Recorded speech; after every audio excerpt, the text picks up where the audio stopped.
আজকে দেখাবো ফুলকপির একটি নতুন ভিডিও। ফুলকপি হবার পরে কেমন দেখা যায়, পুরোপুরি এখনো আসে নাই, মোটামুটি বড় হয়েছে। এই যে দেখুন ফুলকপি কত সুন্দর। এই যে ফুলকপি এখনো এটা আসে নাই, এভাবেই থাকে প্রথমে, তারপর ওইভাবে ফুল হয়। অনেক বড় হয়েছে গাছ, কিন্তু এখনো ফুল আসে নাই, আরো পরে আসবে। এই যে দেখা যাচ্ছে আর একটা ফুলকপি, বেশ বড়ই ফুল হয়েছে ভিতরে।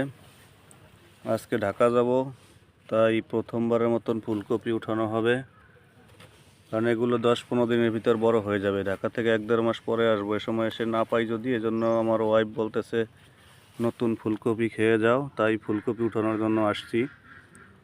এই দুইটাই একটু বড় হয়েছে, ওই আগেরটা আর এইটা। এই যে আরও আসছে ফুলকপি, কিন্তু এগুলো অনেক ছোট, এখনো পুরো আসে নাই, একেবারে কচি। এই যে এখান দিয়ে বেশ কিছু ফুলকপি গাছ হয়েছে, কিন্তু এখনো ফুলকপিতে ফুল আসে নাই। কিছু সামান্য দুই একটা কিছু কিছু ফুল আসছে। এর ভিতর সবচেয়ে বড় যেটা ফুল আসছে সেটা আজকে উঠানো হবে, কারণ পরিবারের সবাই বলতেছে ঢাকায় গেলে পরে এসে পাবা না, এখন খেয়ে যাও। দেখা যাক কি হয়। এই যে আর একটা দেখা যাচ্ছে ফুলকপি, এটাও বেশ বড় হয়েছে, কিন্তু ওটার মতো না। তিনটেই বড় মোটামুটি। কোনটা উঠাবা দেখো?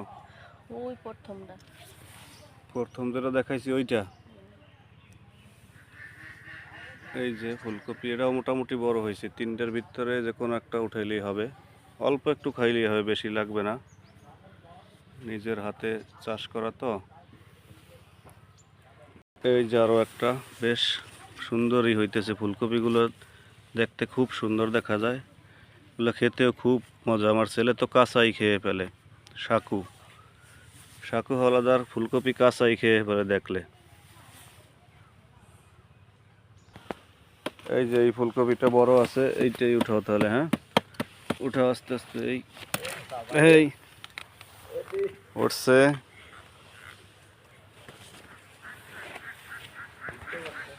সুন্দর হয়েছে। পাতাগুলো ছাঁটাই করো। এই যে অনেকগুলো পাতা হয়েছে, এখনো তো ফুলকপিটা পরিপূর্ণ আসে নাই, আসছে যদিও বড় হয় নাই। পাতাগুলো ছাঁটাই করার পরে যেভাবে দেখা যাচ্ছে, আরও অনেক বড় হবে। ঢাকায় যাবো বলে এটা খেয়ে যাব। আজকে মাছ দিয়ে রান্না করবা, খুব সুন্দর হয় মাছ দিয়ে, কাতল মাছ দিয়ে ফুলকপির ঝোল। খুব সুন্দর হয়েছে ফুলকপিটা।